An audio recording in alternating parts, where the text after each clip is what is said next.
Hi guys, Arsene Wenger's future has been a running theme throughout the whole season, more so in the last few months where we haven't been playing well. Media, we feed the media beast. Wenger, dad, as I call him sometimes, granddad as well. Ultimate chess player and the king of playing koi on his future. I wish I could play this koi. I'm pretty sure you lot wish you could too, because imagine in any walk of life if you could avoid giving straightforward answers.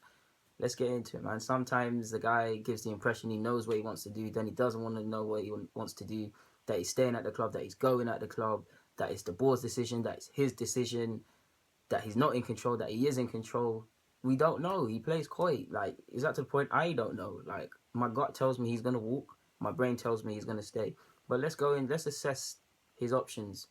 I don't even know what to call this video, but yeah, let's assess these options. First is retiring, which is not going to happen. Like he said, he's spoken to Fergie at lengths. Fergie had wine and horses. Wenger has investments, but doesn't have that. He's openly admitted he's scared to retire. He dreads the day he wants to retire. He's clearly scared of the day-to-day life without the football, without having to do things constantly at a football club. And to a degree, of course, Arsenal, he is clinging on to not having to think about that next step via staying at Arsenal. Well, he might have called it a day in 2014 when I thought he should and could have. But yeah, I don't think that's going to happen. Retiring is not going to happen to the guy. Next, move upstairs. I'm a big fan of that. Move upstairs. We haven't got no footballing men on the board. Obviously, if we go and bring some backroom people in that are suitable, then fair enough. But on paper, the board are clueless. They constantly say stuff like, "Oh, Wenger has a plan. If he doesn't, we stay silent." They have stayed silent. What does that mean? He clearly knows more than all of them, and he gets in that he does enjoy job security as well as being here for 20 years. But because of the retardedness of our board, now Wenger's had to use. It wasn't just him, but he's used a foresight for a new stadium. Had to commit 5 years to get to get loans that we needed. The importance of qualifying for the Champions League 5 out of a certain amount of years. Things like that is all what people on the backroom staff should be doing. They should be doing. He's an intelligent footballing man. Of course, we always get onto him, and I get annoyed. We tried this and we tried that, and the other, and we tried to get him. He's an elite talent scout. All of these things is what I believe we're missing on top in our backroom stuff, which we missed with David Dean, because David Dean was out there securing targets, out there with contracts, etc. So I do believe Wenger could probably move into that, and it would be perfect. I mean, I'd be seeing Granddad Wenger, and I'd be seeing a manager, whoever the manager is, who is going to get a reaction from these players, who's going to shout at these players, who they're not going to get away with certain things. That's the big thing for me. So move upstairs possibly is one. French national team, it's unlikely that Deschamps, whatever, is going to get sacked with the World Cup next year.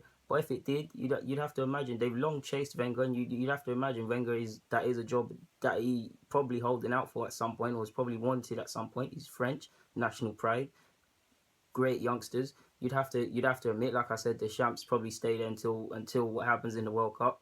So maybe it's a thing where he'd have to think about that job after the World Cup, which would mean staying here for another year. When you see contracts being offered for a year extension, it's things to ponder. Similar to England, England chased him before Southgate. If Southgate gets sacked next year, which I don't think he should be, regardless of it, he should be given some time. He could go into that sort of role. In addition to that, whether it be the England team or the French team, like I think Louis van Gaal should get for Holland, I believe that there should be some sort of role in regards to youth or youth mentoring or talent or some, I don't know, just something. Wenger should look into that. Staying at Arsenal, another one. I mean, on the basis that I'm putting myself in his shoes, if I stayed for 20 years, I wouldn't want to leave. Like, I wouldn't want to leave on a down note with people hounding me out, being a failure, whether I failed for the last few years or not. I want to leave on a slightly more upbeat tone. On top of that, the club I claim I love, I don't, even though it's my own doing, I don't want to leave them in the lurch with several contracts undecided. Don't know who the playing squad is going to be. Several backroom changes about to happen. Yeah, it wouldn't be the way I would want to. I would want to leave it. And finally, there's also the option of other clubs for Wenger. I mean, I don't think he'll do it, but there is going to be an impending big club merry-go-round for manager transfers. A lot of managers will probably be on the move in the summer. So you'd imagine, even if regardless of how you say it's been, Wenger will be on all sorts of shortlists because of what he's done in the game. He's been chased by PSG with Unai Emery or whatever his name is not playing necessarily, got the team playing necessarily well. He may call it a day and they might get Wenger in. I personally believe Emery should be given another year, but you never know. There's a lot of options for the man. There's a lot and lot of options. Only he knows what he wants to do. Like I said, guys, the guy is king of playing coy on his future. The absolute king of it. We don't know. I hope you enjoyed the video of possible scenarios of what he could and couldn't do if he left. So yeah, I just decided to flatten myself. But yeah, guys, Deluded Goon, I'm signing out. Don't get away without liking. Like it somewhere on your finger. Don't know where it is. Like. Don't get away without subscribing. Don't get away without sharing it. Don't get away without getting in the comments. Deluded Goon, I'm signing out. Thank you for watching, guys.